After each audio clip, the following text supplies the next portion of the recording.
A fatal mistake that many people make is assuming that others know a lot about their business. Many years ago, I saw a florist who once stood and said at a networking group, "Well, I don't know what to say. You all know what a florist does, right?" Wrong. We didn't know the variety of services and products that this florist provided. He knew his business and he assumed that everyone else knew just as much. After the meeting, I asked him if his shop was a national or international distributor for flowers. Did he accept credit cards?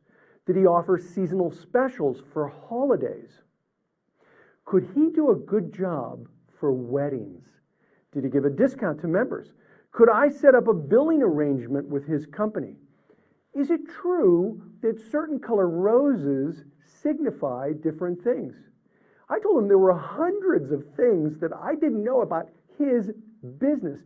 These were just a few of the LCDs, or least or lowest common denominators, about his business. Surely there were other people in the group that didn't know the answer to these questions either.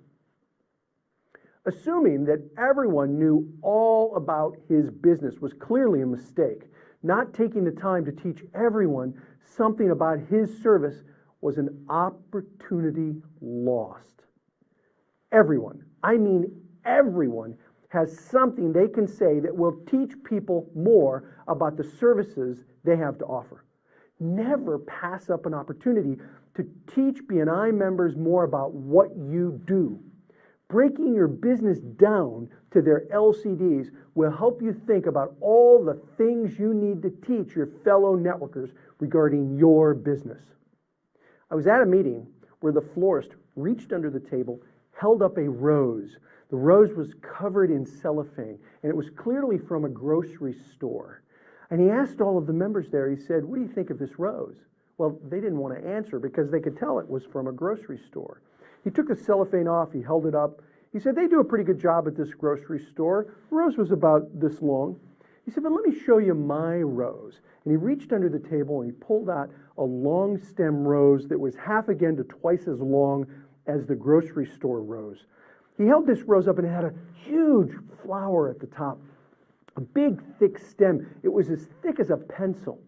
And he said, "Now take a good look at this stem. The stem is very thick. You see, the thicker a stem, the more water it'll draw up into the flower. The larger the flower, but more importantly, the longer the flower will live. This flower will live 5, 6, 7 days longer than this flower because of the stem." So here's the grocery store rose.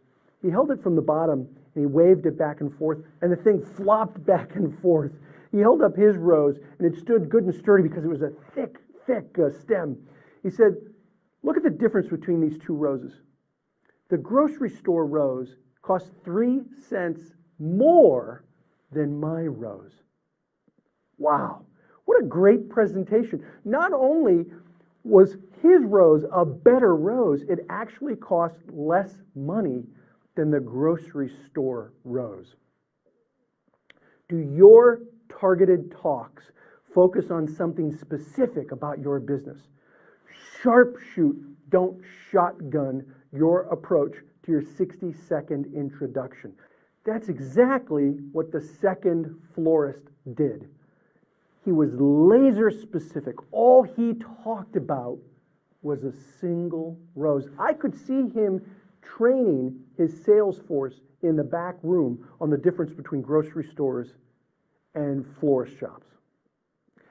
Lastly, remember that you are trying to train a sales force, not close a sale. Teach people about what you do.